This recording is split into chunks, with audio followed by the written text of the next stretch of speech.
Now the story of the Toronto family who had everything, and the one son who had no choice but to keep reminding everyone. It's a roasted development. Many of you probably don't know this, but Fraser went to Harvard. It's strange that he never ever mentions this, isn't it? You never hear him talking about it. At least that has finally shut him up about his 3-month stint in Oxford, so silver linings. No, we're not saying Fraser is a snob. He's just not going to hold back from telling you about his yacht trips and whiskey nights with his new best friends from HBS. Did you have an awesome time? Did you drink awesome shooters, listen to awesome music, and then just sit around and soak up in each other's awesomeness? Or he'll go on and on about his amazing partying in Budapest and other European capitals. Please, no one tell him it's pronounced Barcelona. As you can see, what really makes him come across as a snob is not any worthy achievement, but rather the self-important way in which he talks about himself. He summers at the cottage. He winters in the south of Florida. Sorry, I'll have to call you back.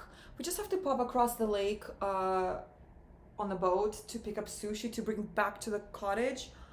Oh no, my family crest ring has slipped off my giant finger.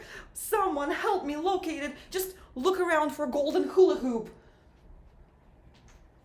On rare occasion, when one does actually think they have something interesting to impress His Pompous Highness with, he'll let you go on and on about your week-long getaway to Australia, only to follow it up with, "Oh yes, I saw that too when I spent 6 months there learning the ways of the indigenous people, helping them dig wells for water and connect their toasters to the internet." Now, Fraser is not really a one-upper. It's just that he's genuinely done so much. It's not really hard to fit in so much, though, when you're painfully single for so many years. Not for the lack of trying, of course. Oh no, in university we even called him Fraser Nova. Not because he even remotely had luck with the ladies, but because he absolutely hated the nickname. Fraser is actually quite far from being a womanizer and much more of the romantic, sensitive type. But the women he was pursuing would just not give any signs that they liked him very much at all, even when they brought him to meet their equally disinterested Dutch families. Some women did show interest by compulsively checking his LinkedIn profile. We all encouraged him to pursue, but he was just too stubborn to be realistic about his standards. It was painful to watch our dear friend fail time after time when he had known his perfect way to propose from the times he was a child. Erica, let me ask you this. Was it foggy on the day that he proposed?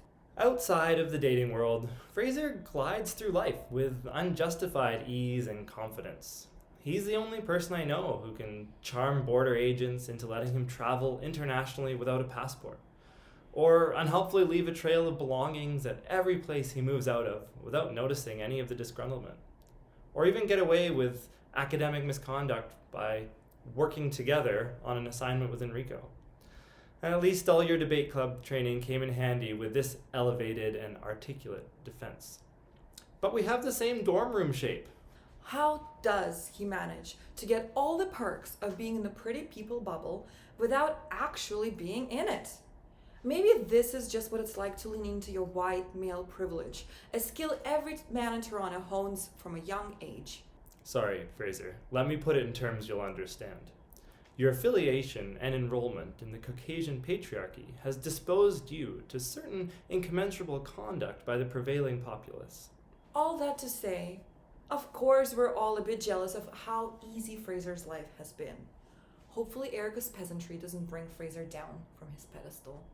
Erica and Fraser, may you have a long and privileged life together. Sending you lots of love. Congratulations to you both. I'm more privileged than you.